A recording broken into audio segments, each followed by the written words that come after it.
Rivka, le vent et les puits.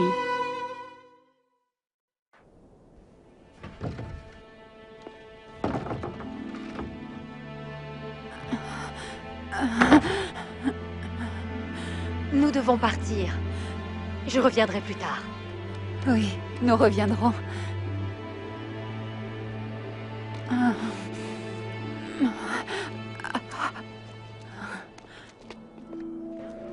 Nous avons terminé, Nori.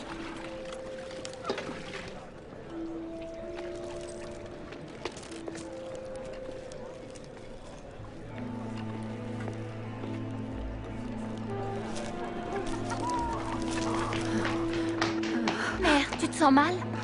Juste un peu fatiguée. Elle a besoin de repos. Viens, mère. Rentre à la maison t'allonger. Quelle histoire. Désolée, je n'aurais pas dû y aller. Ne t'en fais pas pour ça maintenant, Leila. Viens t'allonger. Mère, que s'est-il passé? Nous étions chez Amira et je crois que la promenade a été de trop pour ta mère.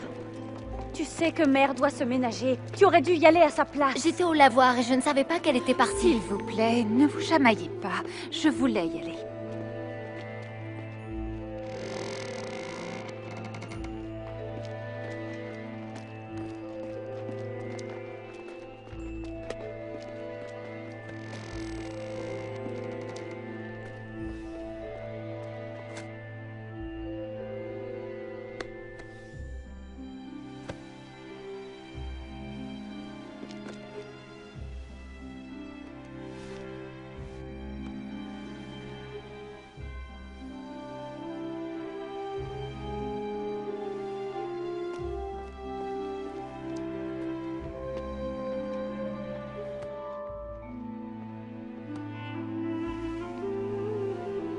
Pourquoi continue-t-elle à aller chez Amira? Elle va se tuer à les aider. Leur maladie est sans issue, mais bientôt c'est elle qui finira par mourir à leur place. Sarah, ne parle pas ainsi. C'est vrai, et tu le sais. Quelqu'un doit l'arrêter. Quel est le problème avec la famille d'Amira? Sarah dit vrai. Ils sont toujours malades. Votre mère pensait que l'eau de leur puits était mauvaise. Elle leur dit donc d'aller puiser de l'eau en ville. Ils ont suivi son conseil. Il y a quelques mois, ils arrêtèrent de boire l'eau de leur puits et leur santé s'améliora tout de suite. Mais ensuite... Ensuite, ils dirent que c'était trop loin et trop compliqué et ils recommencèrent à boire l'eau de leur puits. Et ils retombèrent tous malades. Pourquoi perds-tu ton temps, ton énergie pour ces gens insensés et stupides?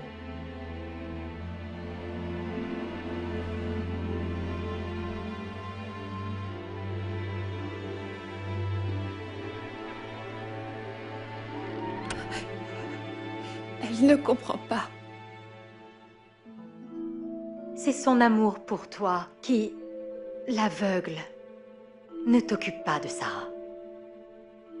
Repose-toi. Prends un peu d'eau.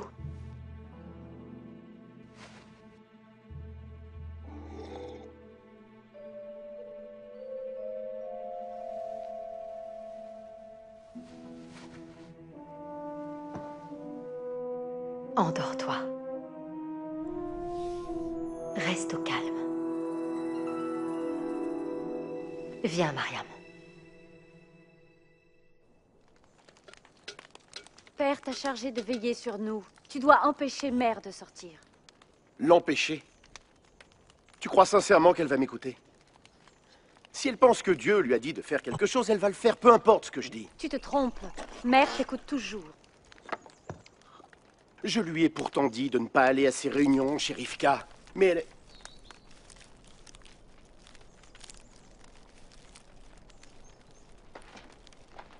Laisse-moi t'aider avec ça. Elle y va quand même. Et toi et Mariam aussi. C'est différent. Ah oui, c'est ce que tu crois.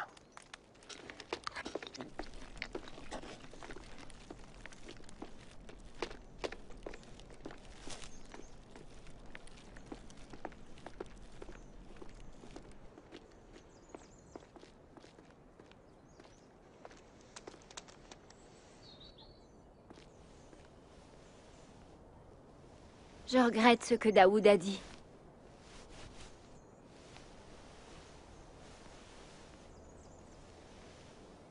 Je me souviens quand le cousin de mon mari lui a proposé de devenir collecteur d'impôts pour les Romains. Haroun était inquiet d'accepter ce travail à cause de sa réputation. C'est pour ça qu'il travaille ici au lieu de rester chez nous à Tibériade.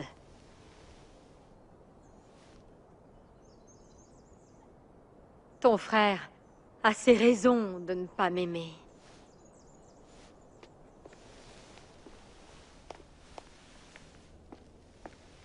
Sarah m'a dit que je te trouverais ici. Noura.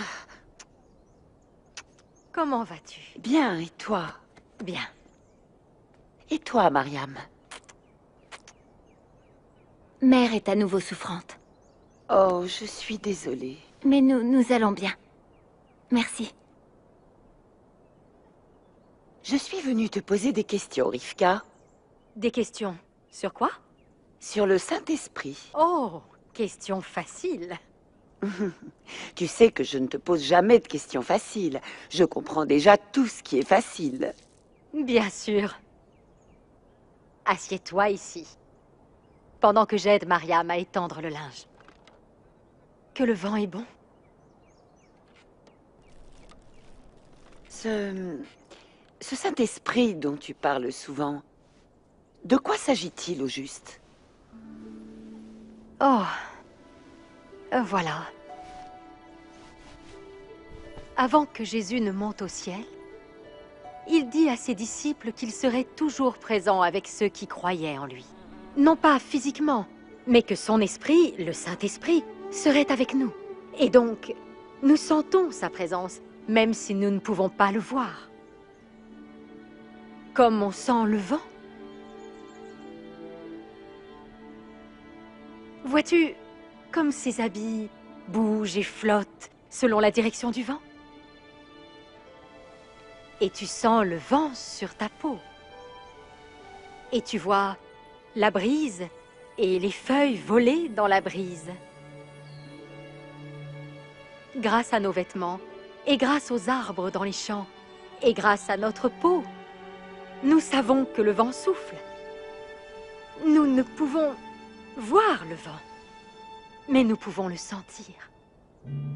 De même, nous ne pouvons pas voir le Saint-Esprit, mais nous sentons sa présence avec nous. Nous voyons son effet sur le monde et sur les personnes qui nous entourent. Et dans notre vie. Oui, je sens qu'il est avec moi. Mais pas en permanence. Je crois que si nous le sentions tout le temps, nous ne vivrions pas vraiment par la foi. C'est vrai, Mariam. Nous vivons par la foi, non par nos émotions. Mais nous pouvons choisir de vivre dans la puissance du Saint-Esprit tout le temps.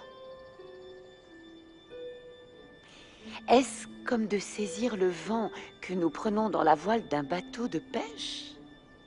Je suppose que oui. Tu dois hisser la voile en haut du mât pour prendre le vent. Et c'est un acte de foi. Quand nous demandons à Dieu de nous emplir du Saint-Esprit, avec sa puissance qui guide et dirige nos vies, c'est une prière de foi. Et qu'en est-il lorsque nous prenons l'eau du puits? N'est-ce pas comme d'être emplis du Saint-Esprit? Que veux-tu dire, Mariam? Boire de l'eau propre, celle du puits en ville, nous rafraîchit, nous donne la vie. L'eau du puits d'Amira est mauvaise, un peu comme moi.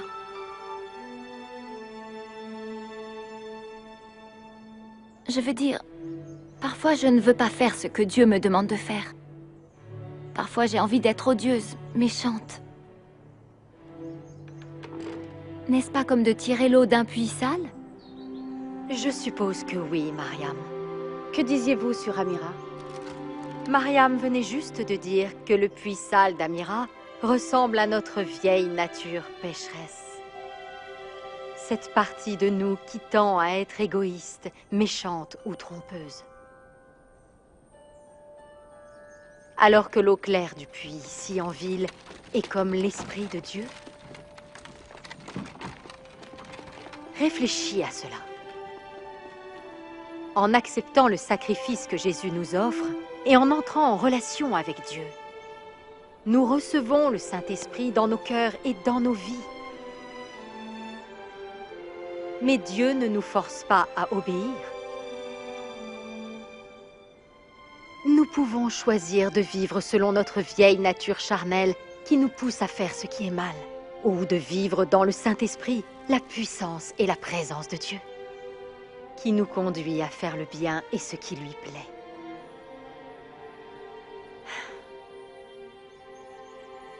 Mais parfois, il est difficile de choisir de vivre dans le Saint-Esprit. Tout comme la famille d'Amira trouvait désagréable de faire une trop longue route pour puiser de l'eau propre ici, en ville. Nous sommes habitués aux vieux puits, de nos vieilles manières de vivre. Mais si nous choisissons l'ancienne vie ou reprenons nos mauvaises habitudes, nous pouvons confier à Dieu nos péchés et lui dire que nous regrettons. Nous pouvons alors choisir de boire au nouveau puits de vie et nous emplir de la puissance du Saint-Esprit. Ainsi, tout redevient comme avant. En effet, notre relation avec le Seigneur redevient claire et proche. Mais notre conduite a des conséquences. Et bien souvent, nous devons vivre avec ces conséquences. Je crois que j'ai tiré de l'eau polluée à l'ancien puits aujourd'hui. Que veux-tu dire? Quand je me suis fâchée parce que Mère allait chez Amira, ça m'a soulagée de le dire. Je ne peux en vouloir à Mère parce qu'elle est malade, alors je t'en ai voulu. Ce n'était pas juste. Je savais que cela déplaisait à Dieu, mais j'ai insisté en élevant la voix.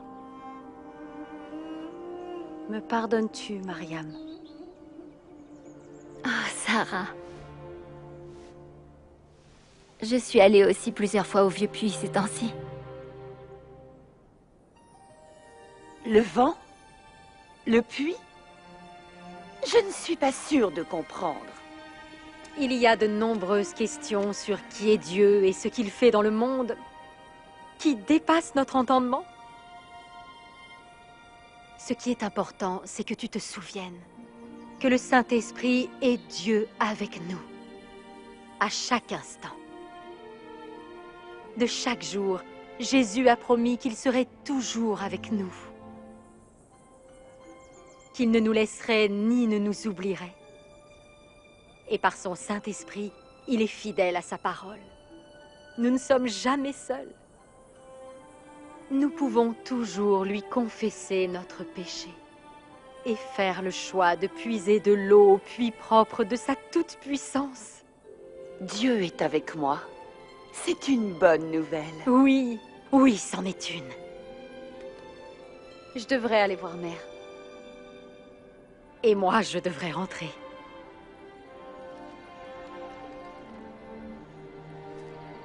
Ce que vous disiez sur les puits,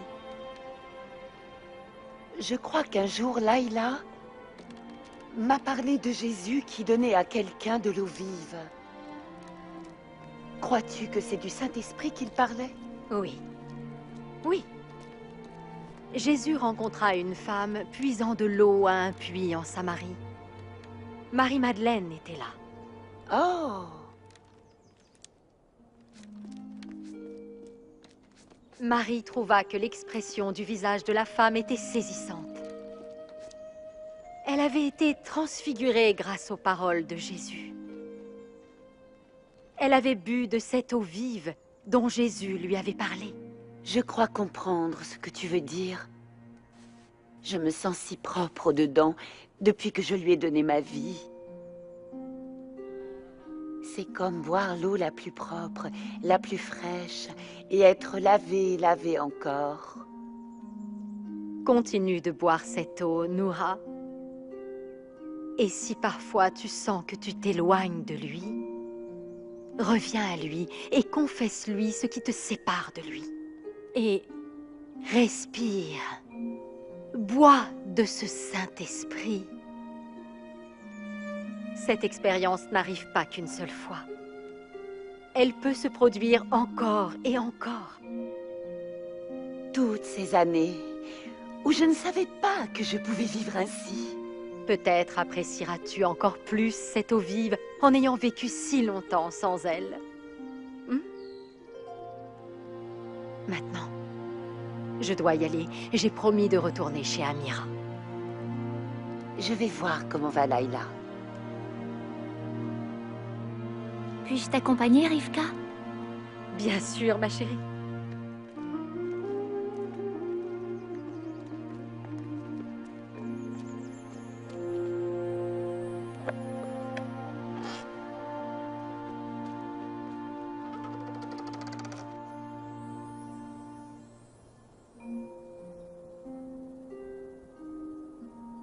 Tante Rivka, puisses-tu parfois de l'eau à l'ancien puits? Bien sûr que oui, Mariam. Quand? Bien. Je ne suis pas fière de certaines choses que j'ai dites à mon mari. Je ne suis pas fière de ce que j'ai pu dire à Sarah et Daoud. Mais sincèrement, parfois, il me provoque. Il me traite toujours comme une petite fille. Oh, les gens nous provoqueront. Pas de doute là-dessus. Mais nous avons toujours le choix.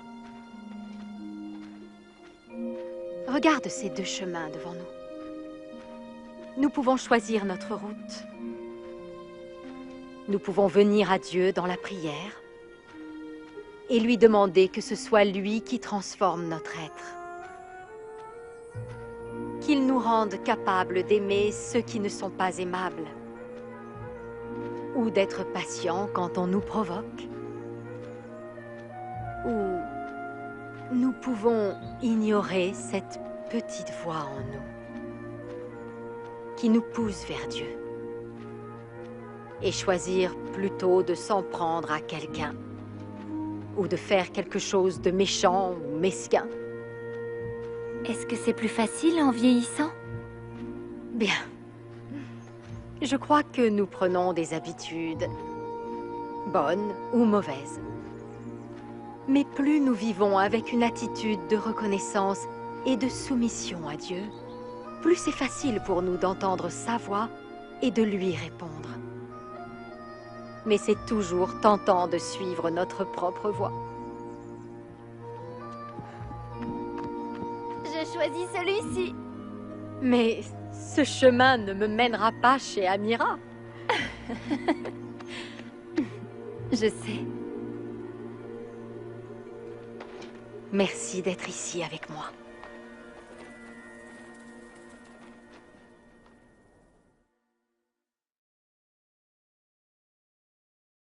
En quoi est-ce que le Saint-Esprit est comme le vent?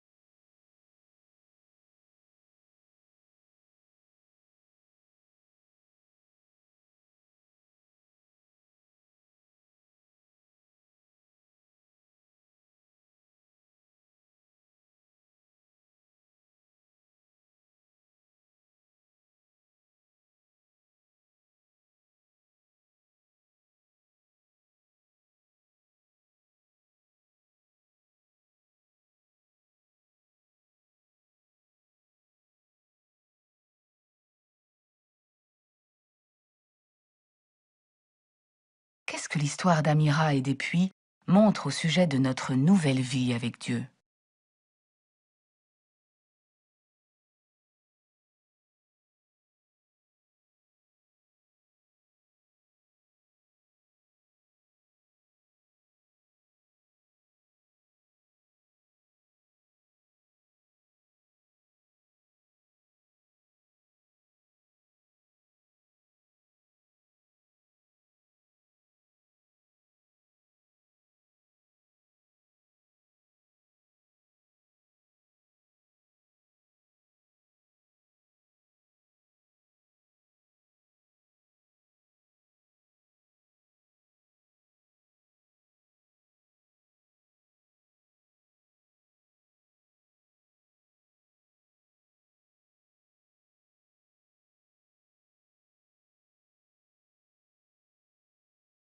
Quand, pour la dernière fois, avez-vous été tenté de revenir à votre ancienne nature?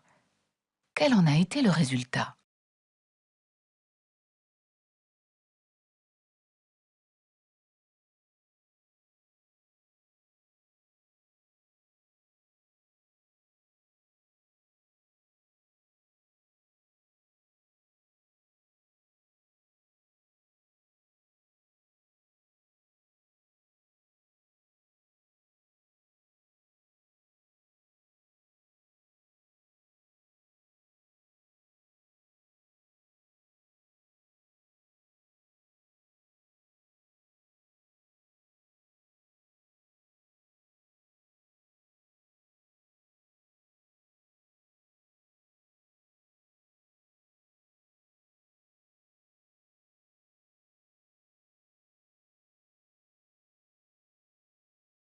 Comment pouvons-nous changer efficacement nos mauvaises habitudes?